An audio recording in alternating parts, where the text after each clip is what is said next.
Okay. I wonder when they'll ever get around to changing that clock to the right time. It maybe 6 months from now it'll be back to being the right time again. A couple of things. One is, as you well know, the next quiz, or should know, the next quiz is a week from today. That's a shit. It's been on the calendar forever. You can't claim it's a surprise, right?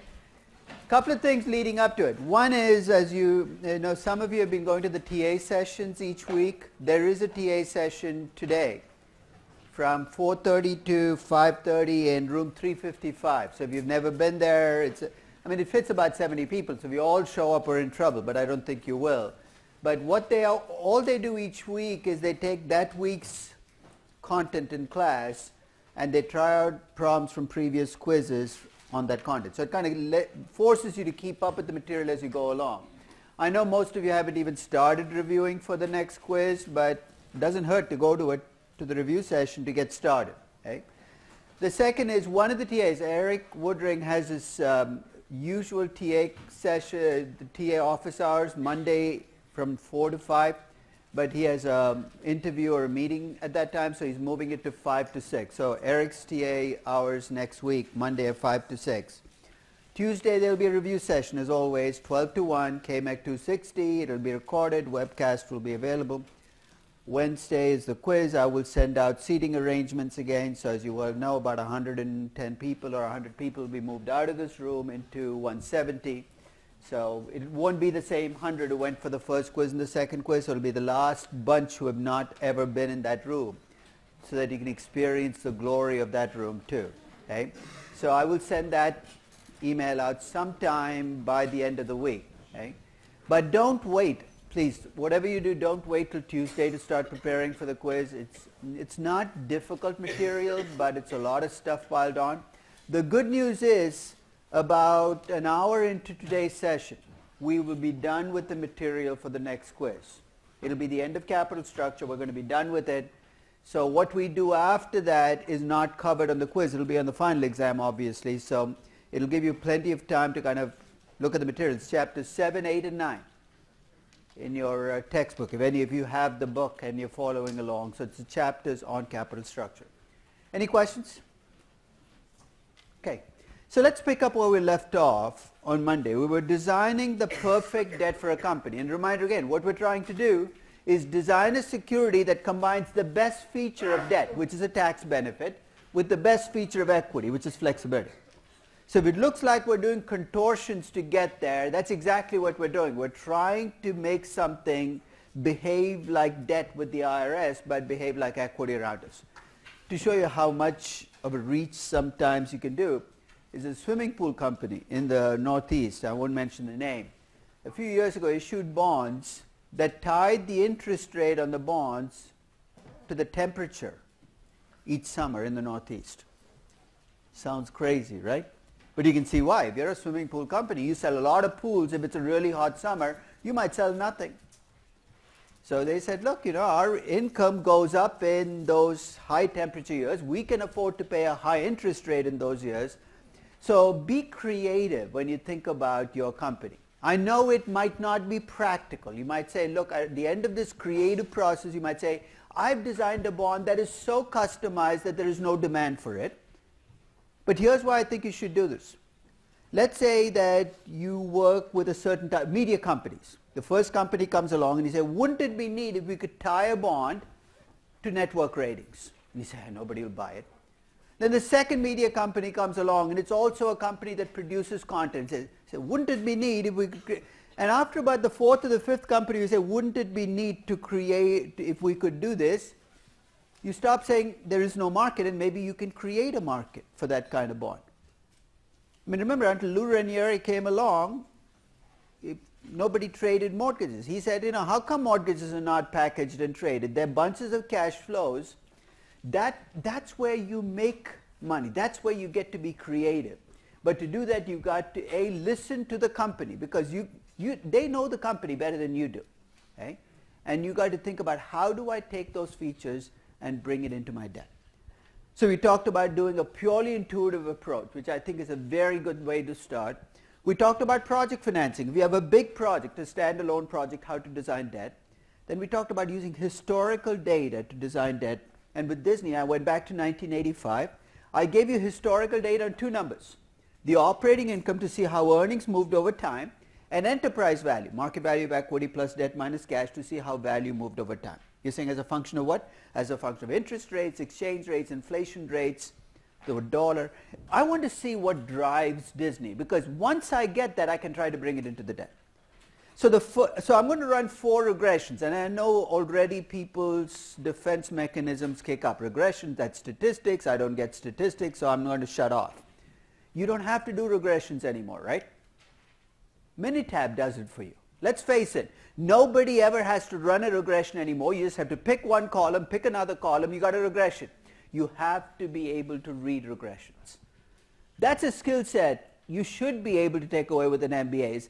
Can you read a regression? So that's all I'm going to ask you to do, is read a regression and then use what you get out of the regression to tell me how it will change the way you think about the debt for a company. So here's the first regression I'm going to run. I'm going to take changes in Disney's value over time and its operating income and regress it against changes in the T-bond rate. What I'm trying to figure out is, as interest rates go up, is Disney helped, is it hurt? If it's hurt, how much is it hurt? Is it just the earnings that are hurt, or is the value hurt as well? So the first regression I ran was a change in Disney's value against change in interest rates. This is a simple regression. Simple regression is you have one dependent variable, one independent variable. So I'm not loading this up with 4 different variables. I want to isolate each variable. When you run a regression, here are the things you first check out. First, you check out the R squared, right? The R squared tells you how much of the variation in changes in values explained by changes in interest rates.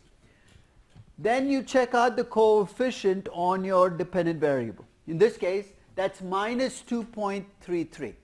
What's that telling you? As interest rates go up, what happens to Disney's value?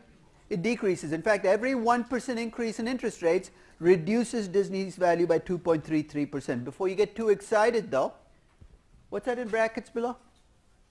That's a T statistic, which basically says, hey, that's a change, but statistically it might not be different from 0. So when you run a regression, you're looking at the regression first to see how strong the relationship is, and second, what type of relationship it is.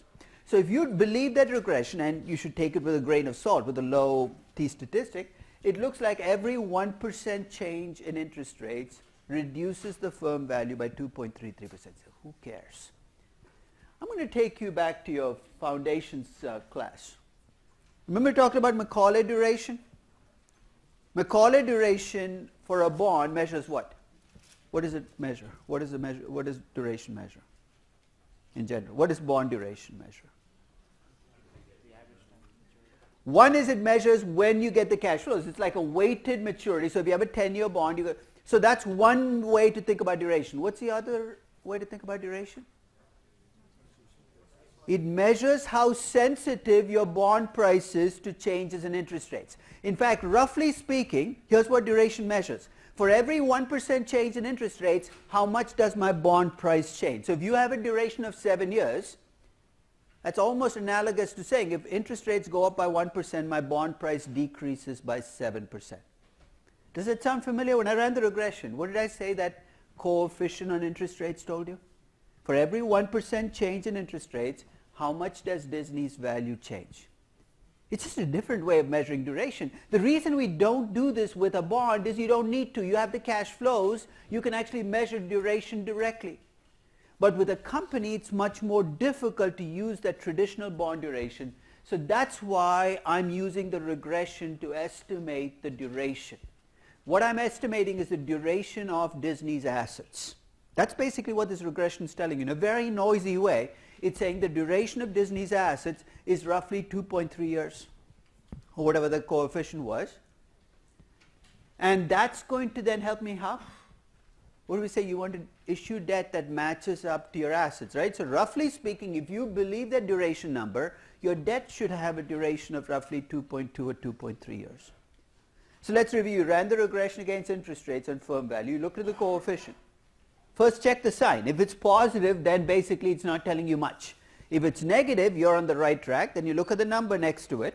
That's telling you, roughly speaking, what the duration of your assets is. It's a different way of measuring duration, but it might be the only practical way for a complicated company like Disney. I also took the operating income at Disney and ran the regression. You see what this regression is telling you? As interest rates change, how are my earnings affected? Not value, which is a much bigger number. How are my earnings affected? So there's all this talk about the Fed easing up on QE, right? The follow-up to that is rates are going to jump. Let's say you buy into that.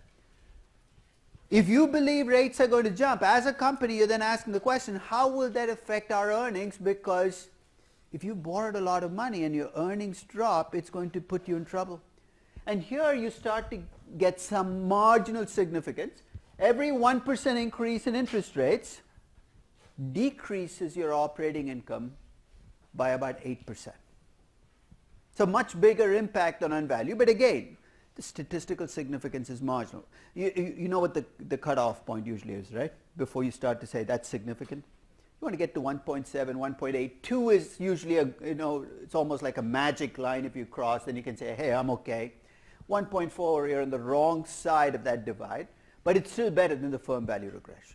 So let's review. When you regress your company's value and operating income against changes in interest rates, you're getting a rough measure of duration for that company's assets. A rough measure because of the statistical noise. I'll talk about one way we might be able to get around that, but that's my starting point. Any questions?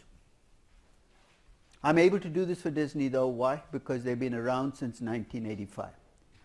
If your company is Facebook, you already know that this regression is not going to work. If it's Twitter, it's going to work even less.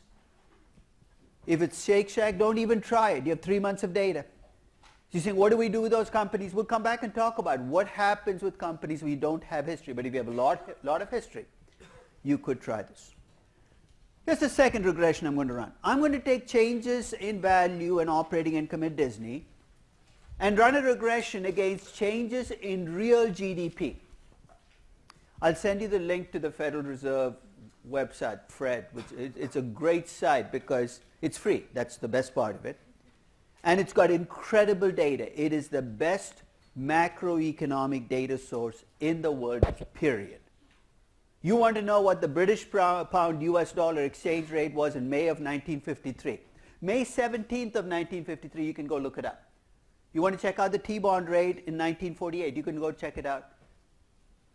And in fact, it comes with an Excel add-on, and it's even better. It comes with an iPad app and an iPhone app. If you're one of those freaky people, you're walking down 47th Street, you say, oh my God, I want to check out T-bond rates in 1954. Don't ask me why.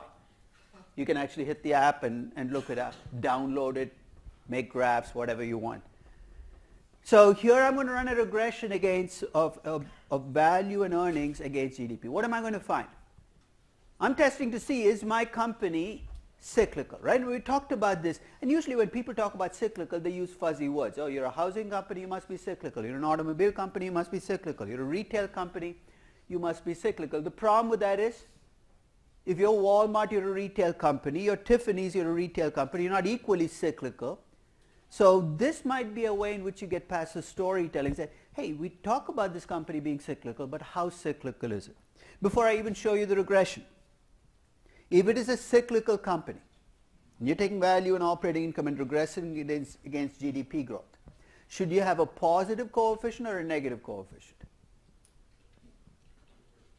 You should have a big positive coefficient because basically when the economy does well, you should do well. When the economy does badly, you should do badly.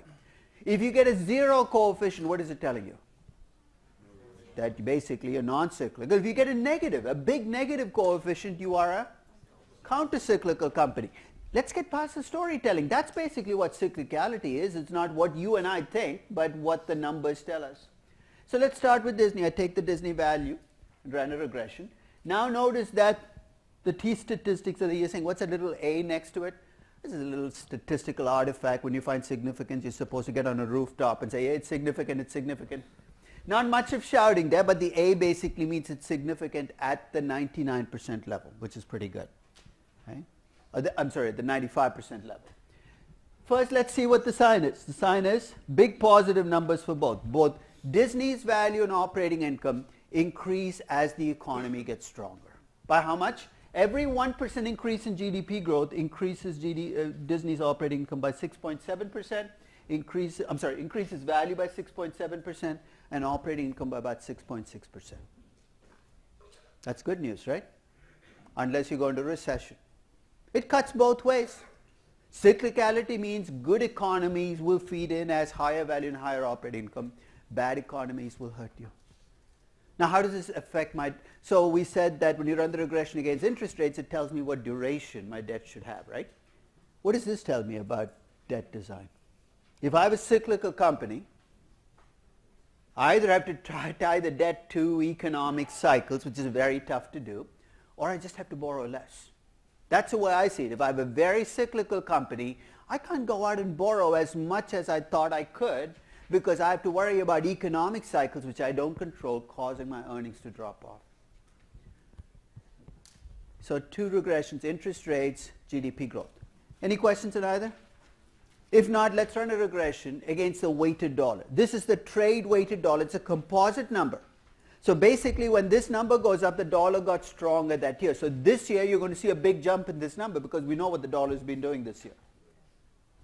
When you run a regression of your value and earnings against the weighted dollar, and you get a coefficient of 0, that basically means your company is unaffected by exchange rates. If you get either a very big positive or a very big negative, then you have to start worrying. A very big positive means you're helped by the dollar getting stronger. Very weak means you're hurt by, and either way you have to start thinking about what can I do to counter that. You're saying, how would I be helped by a stronger dollar? Let's assume that your costs all come from overseas. Your revenues are all in the US. So in other words, you get stuff from China and India and you sell them in the US. Do you see how a stronger dollar helps you? Your costs, in a sense, drop off. You sell at a high price. You get a high. So then the way you counter that is you add more foreign currency debt. In fact, the solution to both kinds of problems is to have more foreign currency debt. So when you're running this regression, you're asking, does a stronger dollar help Disney or hurt Disney? So let's see what the results show us. When I ran it against firm value, first I get a negative coefficient, which means a stronger dollar hurts value, but the t statistic is small. Disney's value is not affected very much by the strength of the dollar, but Disney's operating income is affected much more. Every 1% increase in the dollar strength reduces my operating income by 1.67%. Yes? This is against that trade-weighted average. It's a trade-weighted average, which is, again, a number that Fred reports going back to, I make it sound like Fred's my best friend. He is actually my best friend. Going back to 1918 or something. It's amazing. I mean, I'll tell you, this is amazing. This section of this site is actually maintained by a set of geeks that the Federal Reserve hired. You should read about them. They're actually they view this as a mission in life, is to provide as much macroeconomic data. Every day they wake up and say, how can I deliver more macroeconomic data to so-and-so walking on 47th Street who wants to check out the data right now. So it is truly amazing when you get in and you see how much data there is and how easy they've made it to access the data. Yeah. So then if you, kind of the example you mentioned, if you were buying goods from China specifically or India, You could use it against a specific currency. So if you say, I've just run these big regressions. In fact, we'll talk about what else you might want to regress. Yesterday or a couple of days ago, when I was valuing Lukoil, I was thinking about this with oil companies. So if you're an oil company, you've noticed what oil prices have done to your earnings, right?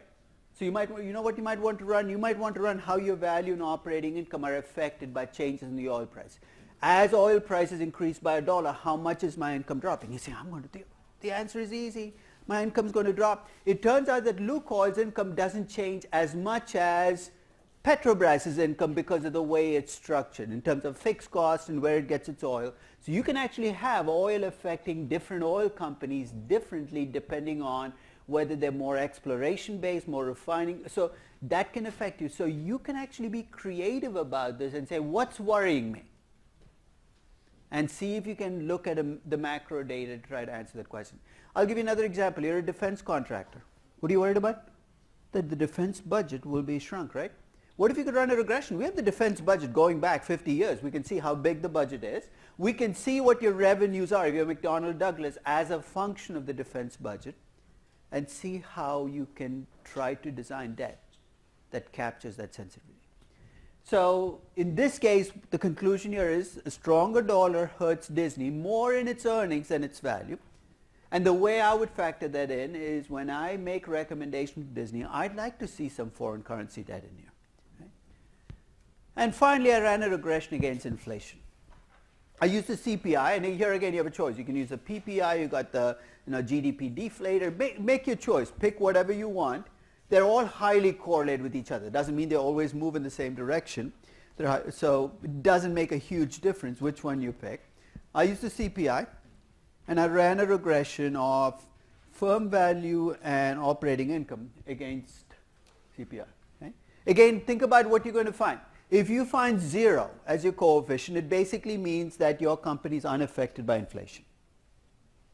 If you find a positive coefficient, it means you have pricing power. Do you see why? Because if inflation goes up, you're able to pass it through, your earnings are going to go up, maybe your value will go up. We'll talk about why maybe. So if you see a positive coefficient, especially on earnings, it means you have pricing power. If you see a negative coefficient, it means you get squeezed by inflation. Why does that matter? That choice of fixed and floating rate debt is going to be a function of what I find in this regression. So let's see what we find for Disney. Every 1% increase in inflation increases my firm value by 3%. T statistic again marginal. Value is not that impacted. We'll talk about why that might be. Every 1% increase in inflation increases operating income by 8.2%. As somebody who's gone to Disney 51 times in the last 20-something years, I can attest to this. I had the original tickets on the very first trip I made to Disney. It's in one of those scrapbooks because remember my oldest was just a young, 3-year-old then. You can see the price of the ticket, and you can see the price of the ticket marching on every year. We know Disney has pricing power, but now we have something to back it up. It's not just trust me. I've seen Disney ticket prices for 22 years. You can see it in the earnings. So at the end of this process, what I have is a collection of findings. To the extent that I trust this regression, Disney's assets have a duration of roughly 2.33 years, with that asterisk of T statistic is not significant. Disney is affected by cycles. It's a cyclical company. Disney is hurt by a stronger dollar, and it has operating income at least that moves with inflation. However, all of these regressions are noisy, right? That's just a fancy way of saying, hey, I can't trust these numbers. They're all over the place. Did we have another regression which had a noisy result as well, which we didn't trust? Way back in time? The beta, right? So what was our solution to the noise problem then? What did we do as an alternative? Come on, it wasn't that long ago. What did we do? We did a bottom-up beta. We used the law of large numbers. We looked at the other companies in the sector and we averaged up. So guess what? I'm going to draw on my beta playbook. These are individual regressions, right? Let's say I could run these regressions for every company in the sector. Whatever the sector is. I broke Disney down to 5 businesses, the same 5 businesses that I had. I actually ran these regressions for other companies in each business. Think of these as bottom-up estimates of all 4 regressions. So rather than take the 2.33 years with a T statistic of 0.39, I'm going to instead use the weighted average of all of these regression coefficients across the businesses and use a duration of 4. So basically I'm replacing the 2.33 with 4.34. Saying that's a much better measure of duration because I'm building up to my businesses. And I do that for all 4 of my regressions, using the same weights that I use to get a bottom-up beta. Again, the reason we do it is exactly the same. By averaging across the coefficients, you get a much more precise number. I haven't updated these regressions in a long time, these bottom-up regressions, because it took a boatload of work. It took like a month. So I've been living off this for about a decade. But I think it's time I have to update it. It might not happen in time for you. So if you want a bottom-up estimate of duration, you're stuck with a 10-year-old number. But sometime during this year, I'm going to redo these regressions to bring them up because you have to run these individual regressions against macro variables. It's not difficult, it's just tedious. So here's what my recommendations based on the data for Disney, looking at the numbers with it. I think Disney's debt should have roughly a duration of 4.3 years. That's actually this bottom up 4.34. Yeah. I think a lot of its debt should be floating rate debt. Why? Because the numbers seem to suggest that Disney has pricing power, and if it has pricing power, we said much better candidate for floating rate debt. And I think a big chunk of its debt, especially look at the pie chart of where it gets its revenues. About 20% of its revenues come from overseas, should be foreign currency debt. So I'm doing this even before I actually look at Disney's current debt. This is what I would like to see on Disney's balance sheet. Let's see what they actually have. Their actual debt has a weighted average maturity of about 8 years. Now I know maturity is not duration, right?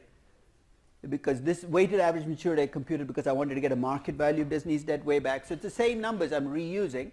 The duration is probably closer to 5 or 5.5 years, a little longer than my 4.3 years, but not. So if anything, I'd say make your debt a little less long term. About 5.5% of their debt is non-US dollar debt, mostly in Indian rupees and Hong Kong dollars. Why Indian rupees? Because they bought an Indian broadcasting company which came with debt, so it's almost not like they went out and borrowed in rupees, but they got their debt. At least looking at it from the outside, it seems like they have too little foreign currency debt, especially given the fact that they get about 12% of their revenues in Europe. I see no Euro debt, no Latin American debt. So if nothing else, it seems like they have too little foreign currency debt. About 5.7% of their debt is floating rate debt. A start, but again, given their pricing power, I'd expect to see 20, 25, 30% of their debt be floating rate debt. So looking at the debt, it looks like I'd like the debt to be a little less long term, a little more foreign currency, and a little more floating rate. So how do I fix this? What's the bludgeon approach? What can I do? I can repay all of their existing debt and replace it with new, shorter term foreign currency. And 40 years ago, that would have been the only choice. If you wanted to fix your debt, you could do that. Okay? The second is to do something at the margin. And here's where I think today's markets offer us more choices. I know people sell swaps for all kinds of stuff. The way I see swaps in corporate finance is they allow me to get out of mismatches. Now how a swap works, right? I basically take fixed rate US dollar debt and I swap it for floating rate euro debt with equivalent market value. So nobody's worse off, nobody's better off. You can essentially overnight convert your debt to make it okay. So that's one choice. Maybe use swaps. The other is to use derivatives, options and futures at the margin to get back into steady state. You can make your dollar debt look like euro debt if you use dollar euro futures. So use derivatives to get there. So to me, swaps and derivatives are useful in this context to bring mismatched debt back to a match. Any questions? So that's if I wanted to fix it right now. But if I'm planning new debt issues, for what? For the new theme park in Beijing, for an expansion of ESPN, I have another way in which I can fix this problem, right? Which is, I can fund the Beijing theme park with floating rate euro debt. You're saying that's a complete mismatch. For that project it might be, but ultimately what I care about as a company is what does my debt look like. Sometimes you might mismatch a new project's debt to get your entire company back into steady state. So when you're looking at debt, that's what you're looking at. Start off by asking what kind of debt would I expect my company to have, then look at what they actually have, and then ask what can I do to fix this. So let's expand this to the rest of my companies. I'm not going to take you through the whole process of running regressions. I'm going to do most of it pretty much intuitively. If I look at Bookscape, what does it do? It's an it's an independent bookstore in New York City. I think what they have right now is the lease on their property is the perfect debt for them. It's matched up to what they do. It reflects, it's in US dollars obviously, and all the revenues are in US dollars. Why mess with what's already okay? So they're doing exactly what I'd expect. If they want to go online and they say, what kind of debt should we use? If we want to start an online store, then we can start talking about maybe issuing some other kind of debt to capture that. But right now, as a bookstore, they have exactly what I'd expect them to have. Vale, mining company, right? Projects are really long term. Commodity businesses are still dollar denominated, which means no matter where you produce stuff in the world, you sell into a US dollar market. Long term US dollar debt, fixed or floating rate? Do commodity companies have pricing power? None. Don't mess with floating rate debt if you have no pricing power. You are going to get squeezed. You're saying there'll be good times, there'll be bad times too. So I want long-term fixed rate dollar debt. And if I could fix something, here's what I'd like to fix. There's one aspect of inflation that does help me, right? Which is inflation in the commodity that I am in. If I can tie the coupon rate to it, these are the commodity bonds we talked about. Yeah. Yeah, but commodities are normally tied to the economic cycle. So if the economy's doing well. No, that has nothing to do with fixed and floating rate debt. Fixed and floating rate is a pure inflation issue. If you're worried about the economy, then it basically means you borrow less money to begin with. So you've got to take into account the cycles. So, but the cycles here are not so much driven by the economy; they're driven by the commodity price. In other words, all companies can do great. They did great in the 1970s. Economies were in shambles, but they did great because their commodity did really well. So if you're a commodity company thinking about inflation, you're kind of focused on your commodity. And if you can tie your bonds to that commodity, probably means you can borrow a lot more money than you otherwise would be. Then I looked at Tata Motors. 7 or 8 years ago, if you asked me what kind of debt should Tata Motors take, the answer was easy. It was an automobile company with all of its revenues pretty much in India. Its debt should all have been fixed rate rupee debt. Today, Tata Motors is half Indian company and half Jaguar Land Rover. And Jaguar Land Rover is all over the world. Right now, if you look at Tata Motors debt, it's about 71% rupee debt and about 29% euro debt, mostly Jaguar Land Rover debt. Tata Motors has no pricing power because the kinds of automobiles they produce, you're pretty much competing with Bajaj and local automobile makers that are in a very competitive market. Do you think Jaguar Land Rover has pricing power? Much more than Tata Motors does, obviously. So if you're going to issue floating rate debt, that's where I'd place it. In fact, I'd explicitly separate Jaguar Land Rover from Tata Motors. Mixing the two is going to create all kinds of issues because you really have two very different companies. Luxury automobile maker, which is globally focused, and a much more lower priced automobile maker or a mass automobile maker who's India focused, different kinds of debt. And finally, Baidu, Chinese company that gets all of its revenues in China in local currency. You'd expect its debt to be local currency debt. It's technology based, so it's with growth in its future, so it'd probably be convertible Chinese yuan bonds, right? What they actually have are almost entirely 82% US dollar and euro debt with an average maturity of about 6 years. There's a little bit of it is floating rate debt. There's almost no convertible debt. And here's where being in an emerging market can force you sometimes into mismatches. You know why they don't have convertible Chinese yuan bonds? Because that bond market is not receptive. So there are some emerging markets that I know what the right bond for me is, but I can't issue it because the bond market here is not developed enough for corporate bonds for me to issue these complex securities. And that's why those of you going back to emerging markets, this is a huge area of opportunity. 20 years ago, if you're a Brazilian or an Indian company wanting to borrow money, how did you borrow money? You went to a bank. Then you said, I'd like a 30-year convertible floating rate note. And what did the bank say?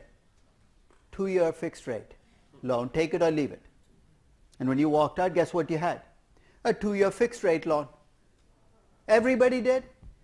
You have huge numbers of emerging market companies that have completely mismatched debt, not because they're badly run, but because that's all they had access to for much of their lives.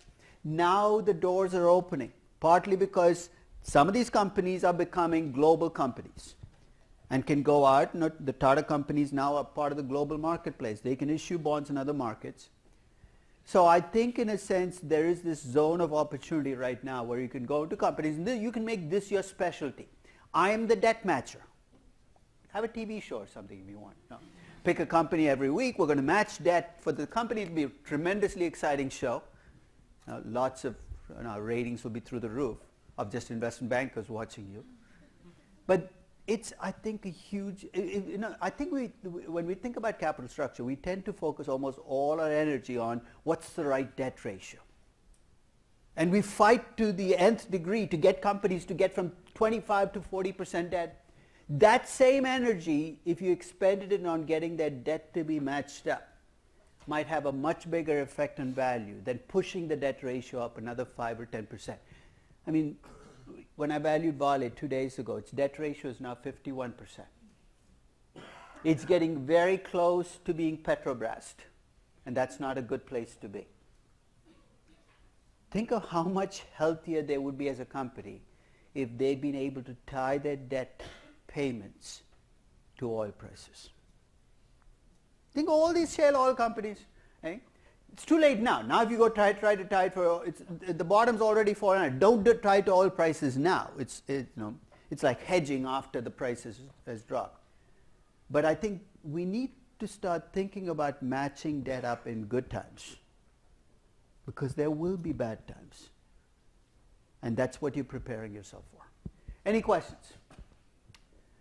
So that's capital structure. That is the last slide for the quiz. You can now go to sleep because actually no, not yet. No. Yes. You mentioned you discussed why firm value may not. Okay, that's a good point. I did take inflation, right?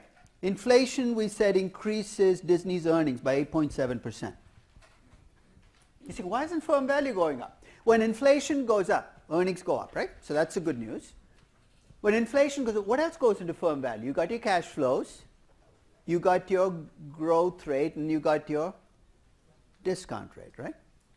Know what's changing? Your cash flows are going up, but inflation goes up. And this is a point that we talked about earlier. Inflation goes up, what happens to interest rates? They're going to go up, your discount rate. So if you're a company that just passes through inflation, and it passes through both in your cash flows and your discount rate, you can have inflation go up and have no effect on value. You can have earnings go up, but if discount rates go up even more, you can actually have inflation go up, your earnings go up, and your value go down. So value is based on that triangle. What are your cash flows? What's your growth? What's your discount rate? And all of these macro variables, you have to look at the impact it has on all three of those. That's why you can have an offsetting effect. Now let's talk about the last piece of corporate finance. We're getting close to the end. It's the final principle. Okay? And essentially, I want to start off by stating what I think about dividend policy. Too many companies think they have cash. You say, of course they have cash. Look at the balance sheet. It's not their cash. Companies have no cash. Apple doesn't have any cash. That's absurd. They have $170 billion of their stockholders' cash that they're holding for them. It's a mindset change, because it basically means that I shouldn't be the one begging the company to give cash back to me. You know how it should work?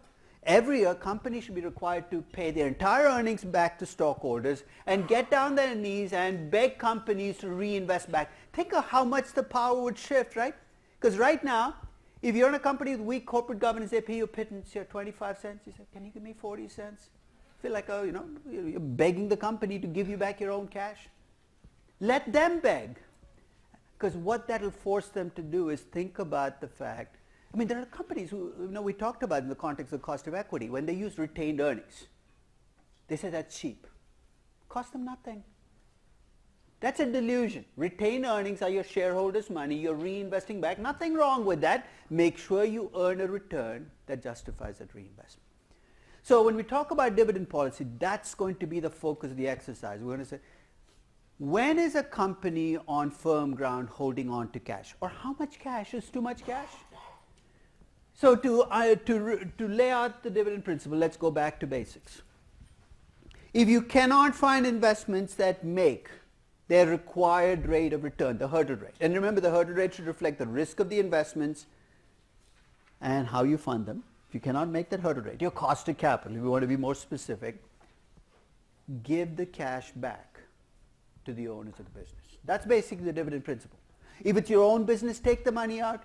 And I'll repeat something I've said repeatedly. There is no glory in growth for the sake of growth and survival for the sake of survival here. A corporation is a legal entity, so if there's no investment out there that meets your hurdle rate, take the cash out.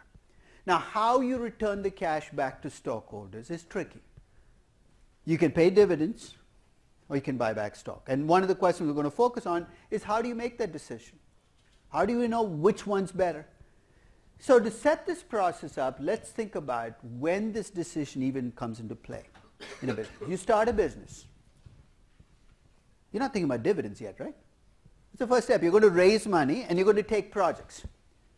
You take those projects and you might at that stage say, how much do I borrow to fund this investment based on, so you can draw on capital structure, what you can afford. Once you get the cash flows from the projects, the first claim goes to the lenders, right? You got to make interest and principal payments.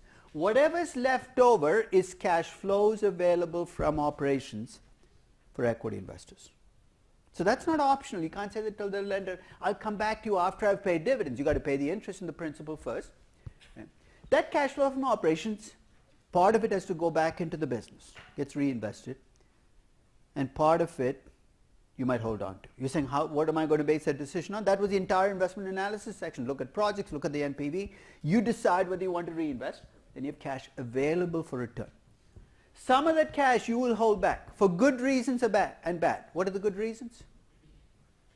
You want a buffer. You want to make sure that you have enough cash to cover the bad years or future reinvestment needs. So I'm not saying your cash balance has to go to zero. You're going to hold enough cash back. And the rest is paid out. And how you pay it out then. So basically think of that sequence, because people mix up the sequence all the time.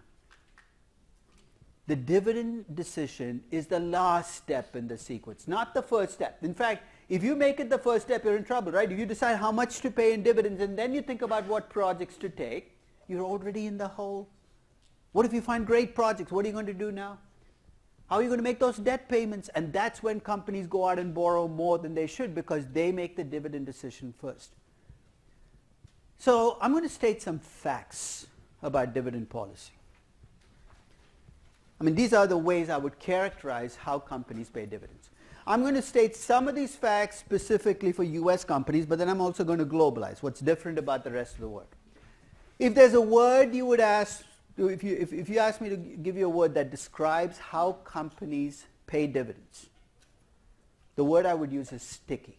What I mean by sticky is, take a look at your companies that you're doing for your project. Look at what your company paid as dividends this year. It could be zero, right? It could be $3, it could be $2. I'll wager for most of you what your company paid as dividends this year was what it paid last year. Or what it paid last year plus 2%. Dividend policy is almost an autopilot in most companies. It's almost like the janitor is given the job of set the dividends in the next year, and every year he says $2 last year, this year $2.04. Dividends are sticky.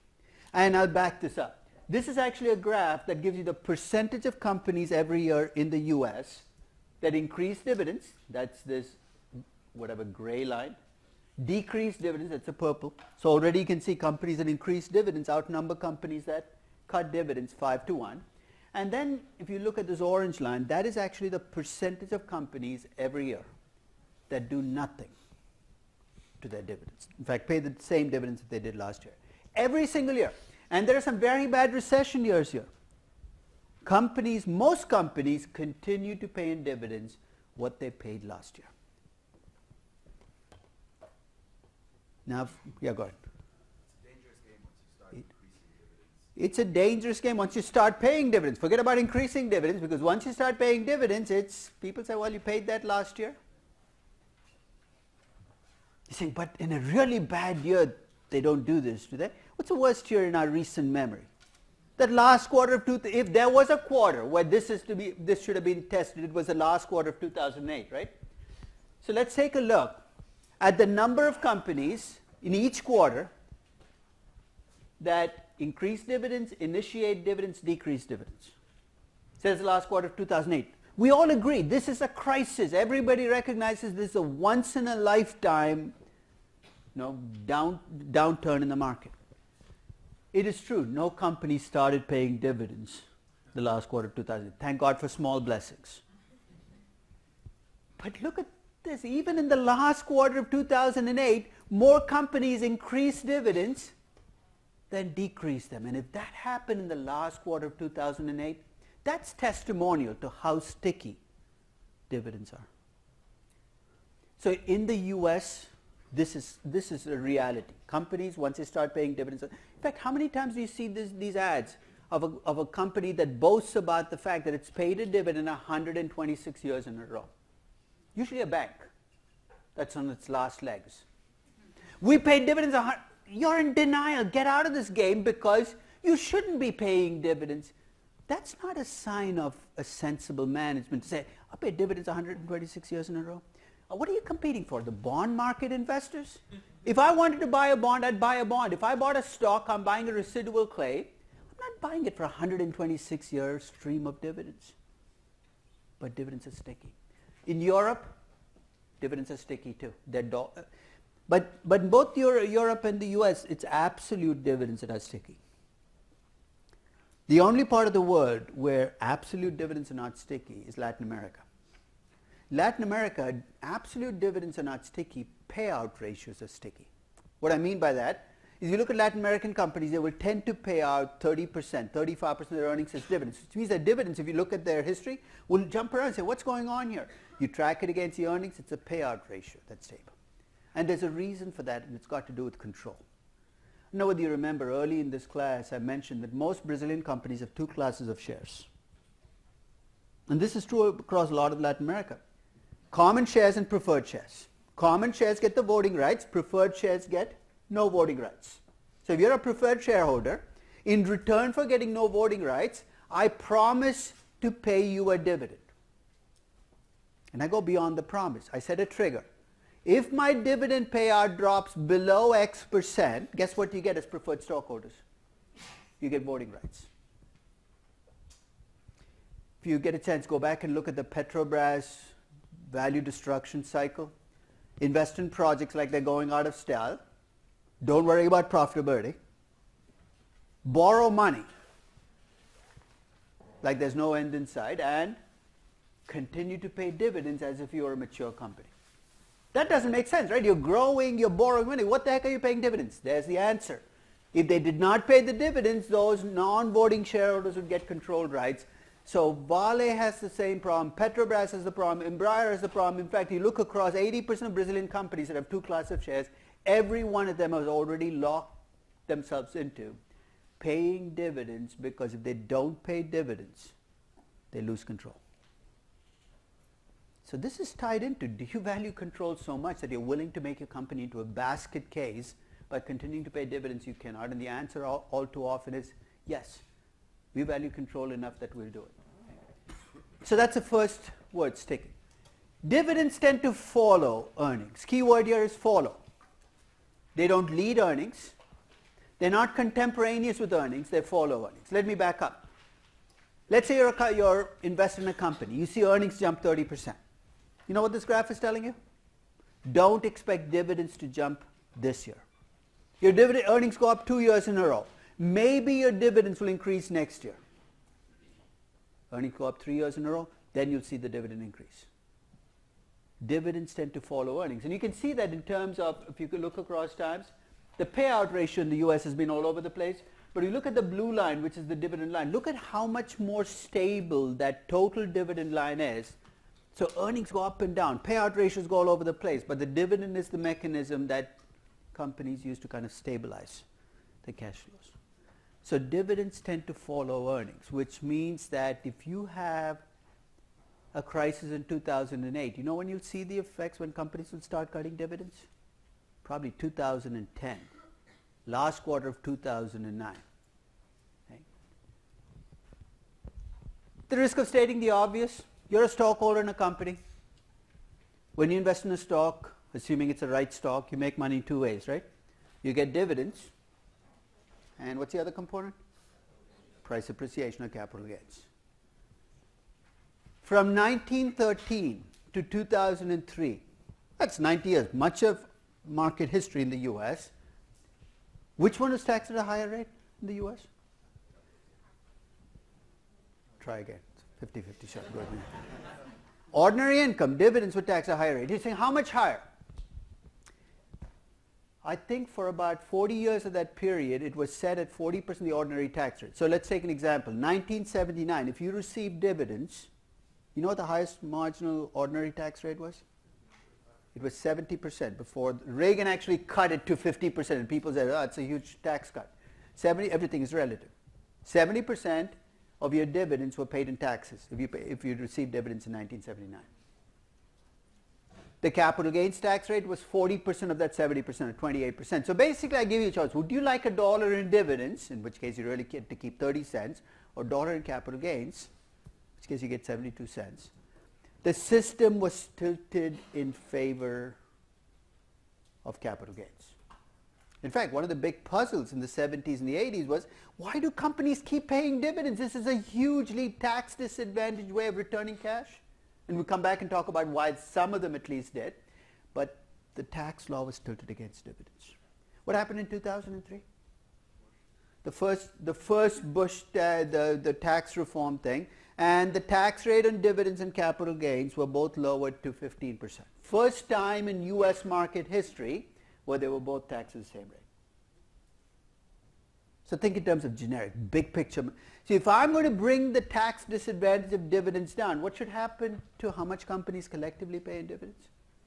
They should go up. In fact, that was the quarter that first quarter after the tax law changed, Microsoft paid what was until then the biggest dividend in U.S. market history. They paid a $33 million special dividend. A dividend they would never have paid in 2001 or 99.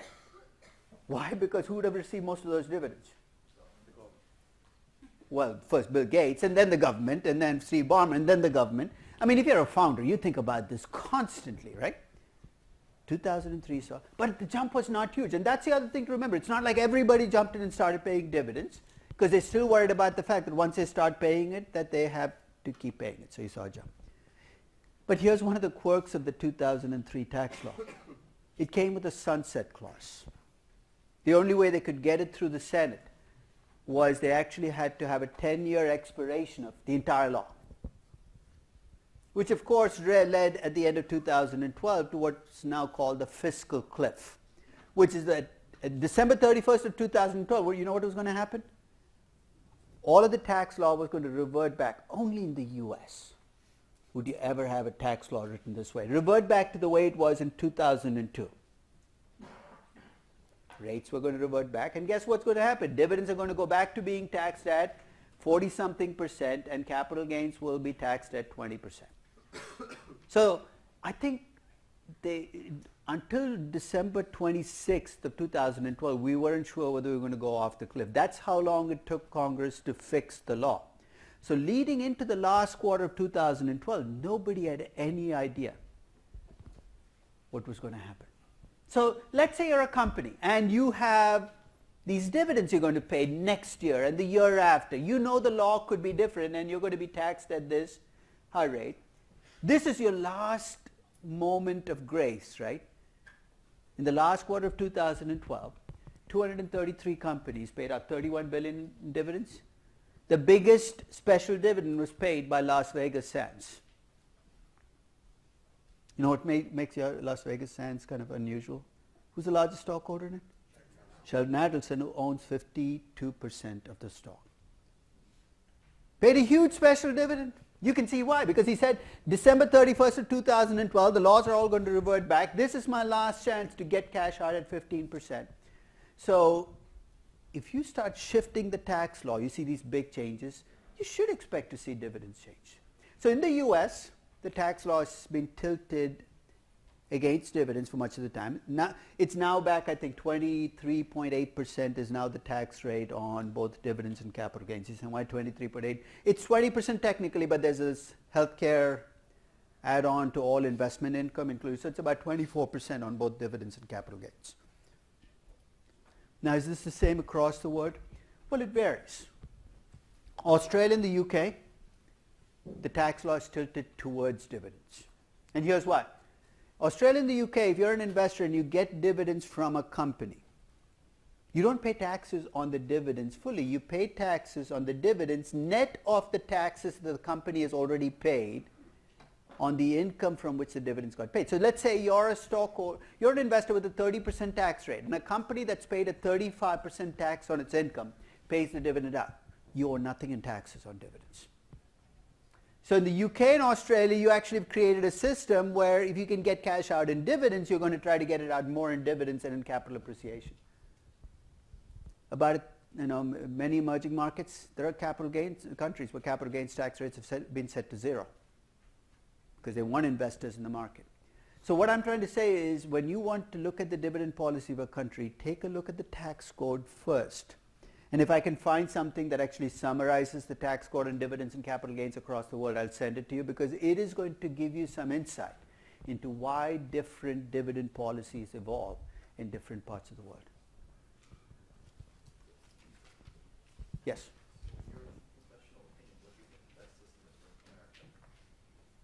In my professional opinion, what is it? What the best dividend tax policy for America is? There is none for America. It's for a particular American. Who are you? I mean, if you're 68, living on Social Security income, and you own stock in a company, you know what you want? You want dividends. You don't care. If you're 28 and you're investing in a company because you want to make a lot of money when to take out of your 401k at 65, you're saying, don't pay me dividends because what the heck am I paying taxes on something that I don't need right now? And even for you, it might be different depending on whether it's an investment you make in your IRA. Because you know what happens with, let's say you open a Roth IRA. How does it work? You set aside money and you invest in stocks. What's a great benefit of a Roth IRA? Is the income you make on the IRA is tax-free. So in your Roth IRA, you want to invest in companies that pay big dividends because you don't care. But on your regular investments, you might care a lot more because you're saying, I don't want to touch that money for 33 years. Why am I paying cash? So it's a very messy question to answer. And you know what it's going to mean? If I ask you, what should your company pay in dividends? What's the first thing I'm going to look at? Who owns shares in my company? You're Con Ed. You have a lot of old pension. I mean, I don't mean to say old people, but you have a lot of older investors, poorer investors, and not surprisingly, they like dividends. If you're Google or Facebook, you tend to attract a very different subset of investors. So the way I would answer the question would really depend on who you are as a company, what kind of stockholders have you accumulated. Here's the fourth feature of dividend policy in the US. When I took corporate finance in 1981, or 1980, or 1979, I don't even remember it anymore, 96% of cash flows returned to stockholders took the form of dividends. You had stock buybacks off and on, but not very often. So when people talked about returning cash, it was through traditional dividends. If you take a look at this graph, you can see how the world has shifted. Because in this graph, I should have used different colors. But the light yellow is stock buybacks. The dark yellow is dividends. But if you track them through time, notice how buybacks are climbing over time. In fact, in 1998 or 1999, for the very first time in U.S. corporate history, more cash was returned collectively in the form of buybacks than was paid out in dividends. And it's been true every year since, except for 2009, where you had that drop in buybacks after the crisis. This is not a one-year phenomenon. Clearly something fundamental has shifted in the U.S. U.S. companies increasingly are returning cash in the form of buybacks, not dividends. I have a question for you. Why do you think this is happening?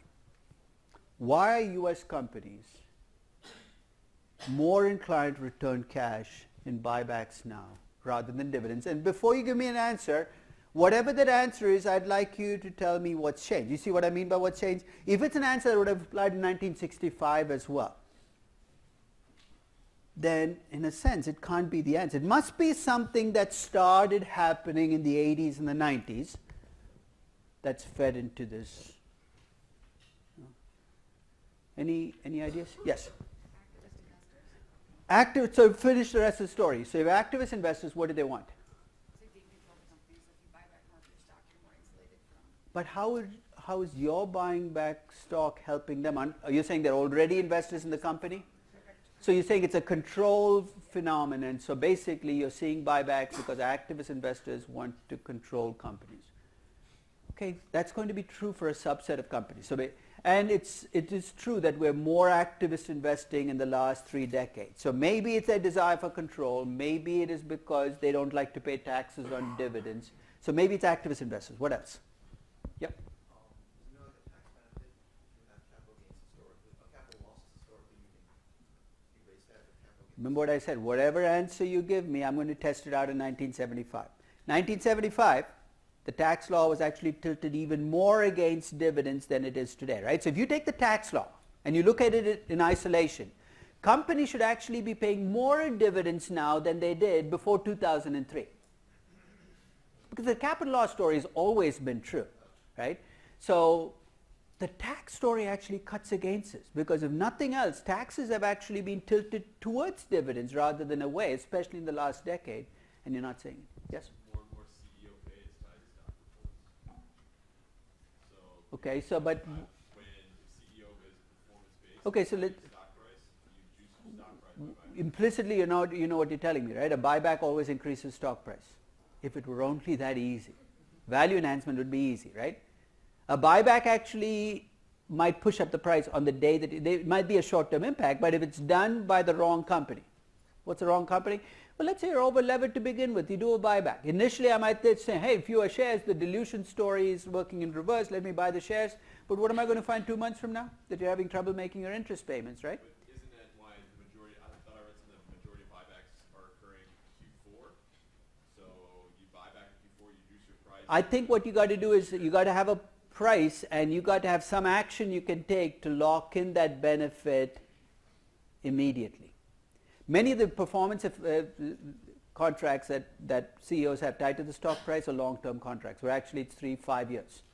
You know what part of this compensation contract is short-term? Is when you're paid with stock options, right? You see where? Because the stock options, what do you want to do? You want to increase the price. Think about the choices you have. You pay a dividend. What happens on the ex-dividend day? The price is going to drop by roughly the amount of the dividend. It has to. Whereas if I use the same cash to buy back stock, even if there's not a value impact, from a pure price story, if I have options, I don't want to do anything that reduces the price. So one of the reasons in the 90s was as managers increasingly started to get paid with options, they got less inclined to pay dividends. Because if you pay dividends, then it's a drop. So you don't even need a price increase story. You just need a dividends versus price buyback story. And you could say maybe this is management compensation tied in. And it's true. In about a third of the companies, especially the technology companies, you can make this story. But this is widespread.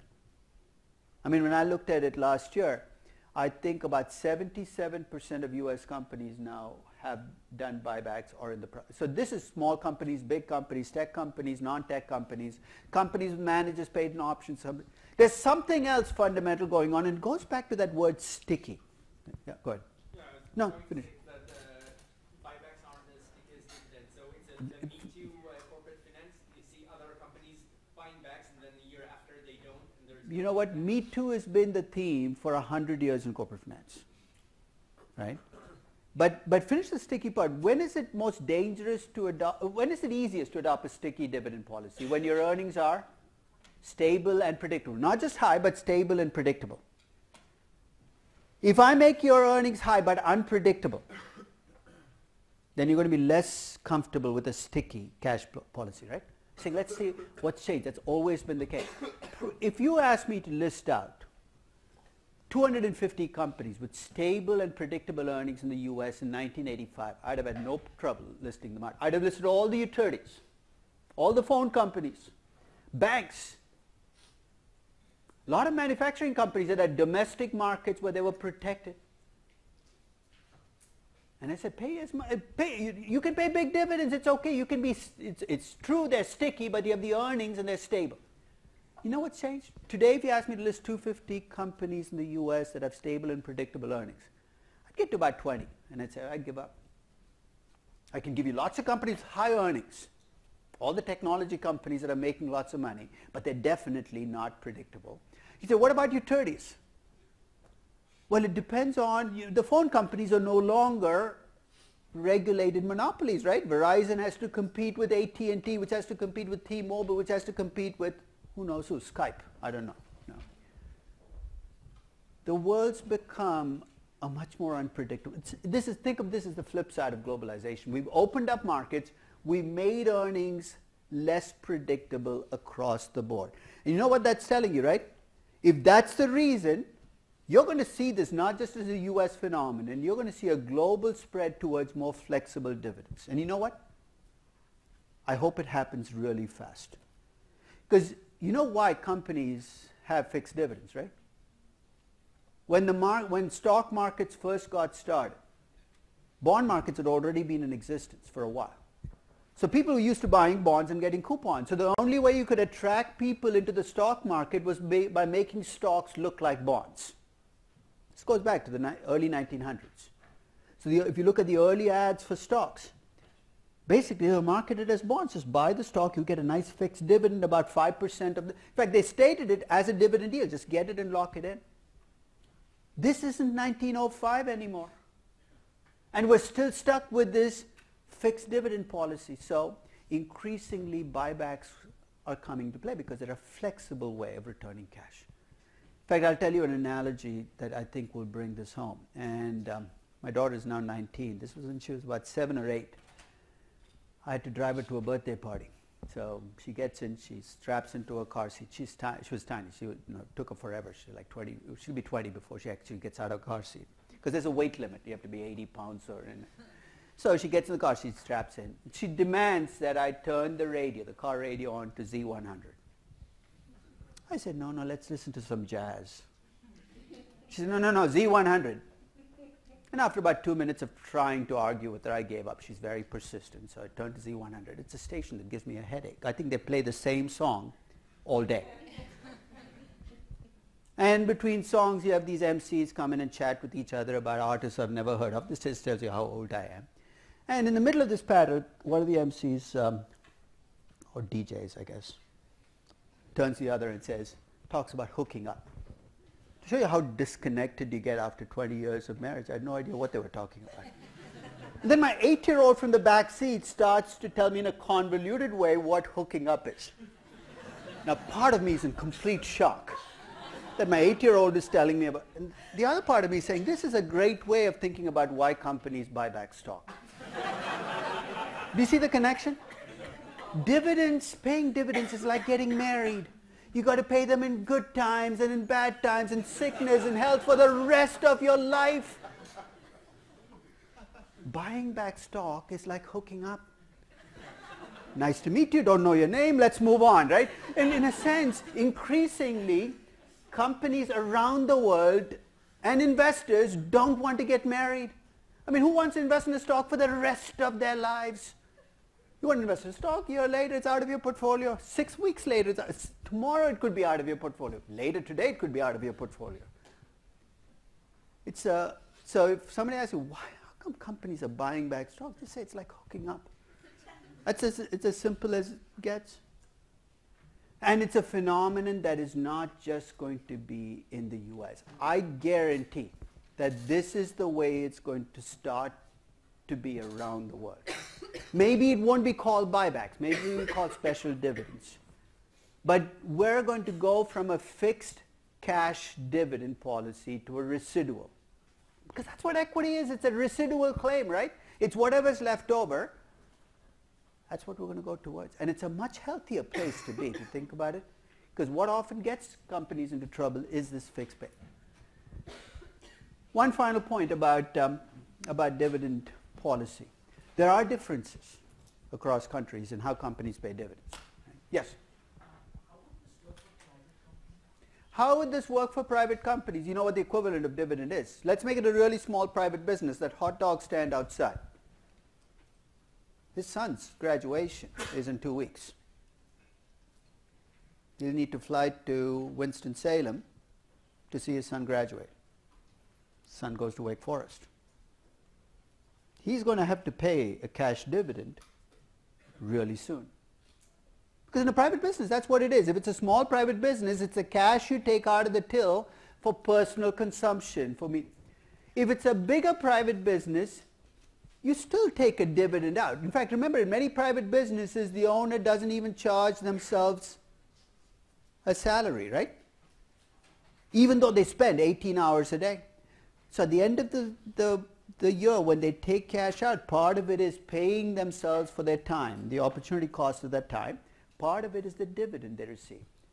And I think that's what we need to remember. We don't invest in companies to grow them. We invest in companies ultimately because we want to harvest them. That's what dividends are. It's harvest time.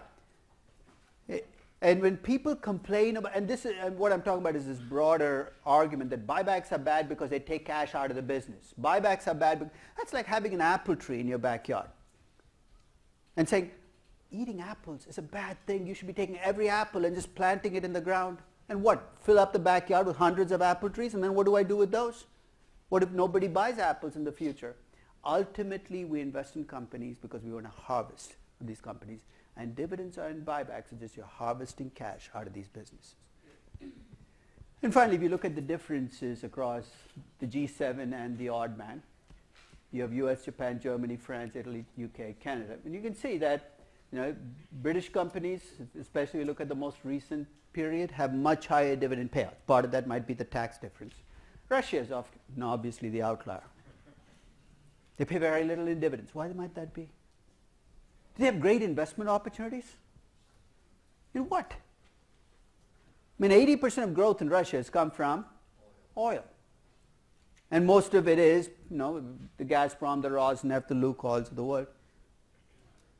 You can't explain this low dividends with high growth or high reinvestment. They actually have the cash to pay a lot more. So what should you do? Put pressure on Russian companies to pay out more in dividends, but do it from a safe distance. Don't do it in Russia. Don't land up in Moscow, call a press conference and demand it, because you might not be leaving Moscow soon, right? So do it from London, call a press conference. So all Russian companies should pay more in dividends. Listen, see if anybody listens to you. What I'm trying to say also is ultimately what you observe in dividends is also a function of that very first thing we talked about, corporate governance. If you have weak corporate governance, you will not see companies pay out very much in dividends. In fact, yesterday I was thinking about these different, somebody sent me an email about activist investors and whether they're forcing companies to do unhealthy things. And they could be, right?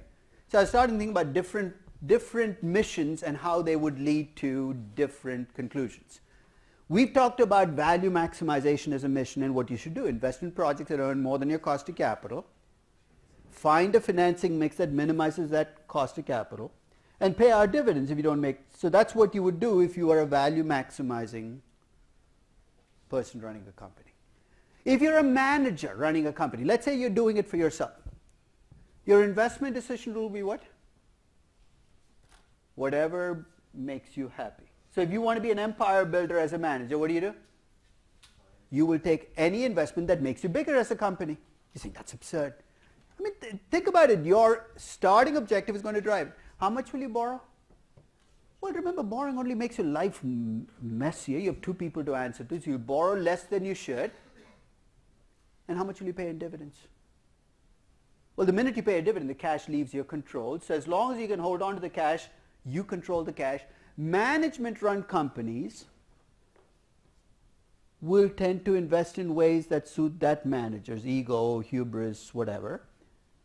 Will borrow too little and pay too little in dividends. You say, what about activist investors? In the benign view of activist investors, they're value maximizers and they will do what you'd like them to do. But let's face it, most activist investors don't care about value, they care about price. They're price maximizers. Let's assume that price is not driven by fundamentals and value, it's driven by mood and momentum. And I can actually make a reasonable case that that's what drives the prices. So if I let activist investors run companies, what's going to happen? You're going to invest in companies where momentum is in your favor. A lot of social media companies, they're looking good, I'll invest in them.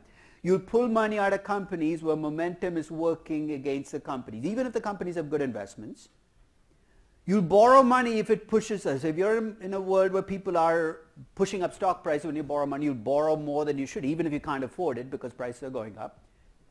And whether you'll do buybacks or not will have nothing to do with what makes sense for you. If you think buybacks will increase the price, you could potentially so I could create so it's actually interesting to think about the consequences of that starting game. I'm not some starry-eyed believer that stockholders always do the right thing. You can have some very, very malignant effects on companies if you have the wrong focus, whether it's a management focus or a price-based focus. So but it's something to think about in terms of what is it doing to companies, when is it good, what can we do to kind of push back if that is the case. So that's part of the reason we spend so much time on the starting objective, because that's what will drive the rest of what we do.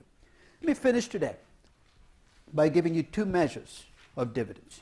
So when you look at your company, you say, how much is your company paying in dividends? You can give me a dollar value or a euro value, whatever the absolute number is. But usually it makes more sense, something more readable, if you give it as a percentage of something else. And there are two widely used measures of dividends. One is the payout ratio, which is how much do you pay in dividends as a percentage of your net income. So if you have 100 in earnings, you pay 40 in dividends, you have a 40% payout ratio. What does that measure? It measures how much you pay out, but it also measures what you don't pay out is what you're putting back into the company. The second is what's called the dividend yield, where I take the dividend and divide by a market value. See, what does that measure? It tells you what percentage of your return you're going to get from dividends. 1%, 3%, 5%. The rest has to come from price appreciation. So when you look at your company, those are the two numbers I'd like you to start with. And I'm going to give you some statistics so you can compare your company to the rest of the world. So if I ask you, does your company pay a lot in dividends? Not that much. You can do this comparison. So this is actually the distribution of dividend payout ratios in January 2015. I have them for, in this case, US and global companies. I've also given you the 25th percentile median and 75th percentile by region of the world. Right? So globally, the median payout ratio is about 21%, and the median, and this is among companies, across all companies in each part of the world. Notice the 25th percentile is 0. In fact, until you get to about the 40th percentile, the payout ratio is 0. You know why I'm saying that? A lot of you, when you look at your company, are going to find what? That your company doesn't pay dividends. Don't freak out. I'm trying to save myself some emails. Should I change my company now? It doesn't pay dividends. It doesn't have a dividend policy. Not paying dividends is a dividend policy. And you then have to ask, does that make sense? For some of your companies, it will make sense to not pay dividends. For some, it will not. So don't be surprised to see a non-dividend paying company pop up. And if you look at the medians, they're pretty close. Australia, New Zealand, and Canada tend to have higher median payout ratios. Yeah? But there's the distribution. Does it surprise you? More than 100%. Payout ratio, we said, is dividends divided by earnings, right? So if you're paying more than 100% for every $100 in earnings in 2000, and these are just trailing 12-month numbers. There were lots of companies, almost 15%, or 14% for global companies, almost 15% of US companies had payout ratios greater than 100%. So let's say your company is one of those payout rate. Is it crazy? Give me good reasons why a company might be okay with a payout ratio greater than 100%. One is if you're a commodity company, oil company for instance, and you're not heavily levered. Last year, of course, was a bad year. Your earnings dropped, but if you believe that earnings are going to bounce back, so one scenario is you expect you pay dividends based on normalized earnings. If you're a commodity or a cyclical company, your payout ratio is going to be greater than 100% that year. You know how I can check that? I can use average earnings over 10 years and see if your payout ratio is greater than 100%. And there are still some companies whose payout ratio is greater than 100%. So what's the second possible reason? Yes? You think tax policy. In other words, it could be the 2012 phenomenon, right? You're saying, hey, next year the tax law is going to be a lot worse. I'm going to pay out as much as I can in dividends. It's not meaningful. So don't even compute the ratio. Basically, if you have negative earnings, just put non-meaningful. Right? Yep. Companies that are in decline. And finish the story. If you're in decline and you're paying out more than 100%, what are you doing? Essentially, you're just paying back out assets. You're shrinking your company over time, which is a sensible thing to do, right? If the business has passed you by, you're liquidating yourself little at a time. So that could be the second scenario. You're a retail firm. You're J.C. Penney. Pay 150, 200, 500% payout ratio. Get out of town as quickly as you can before Amazon destroys you completely. Right? So there are some businesses. If you're declining, you pay out. I'll tell you the other subset of companies, MLPs, Master Limited Partnerships and REITs, do partly because they have pass-through, which means their investors have to pay taxes on their income. So they try to give the cash to pay those taxes. The other is MLPs and REITs also have lots of depreciation allowances. You see why that matters? Your earnings are after those allowances. When you add them back, you actually have the cash to return. So again, don't be surprised. One final graph. I know we're running out of time. This is the dividend yield across U.S. and global companies. The median dividend yield for a U.S. company now is about 2%. So most of your money has, that's lower than it used to be. Remember, the T-bond rate is also lower. There are some companies that are too good to be true.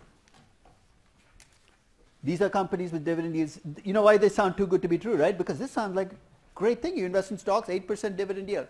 So when we start off on Monday, we will talk about these companies first, and then we'll develop a framework for assessing whether your company should pay more in dividends or less.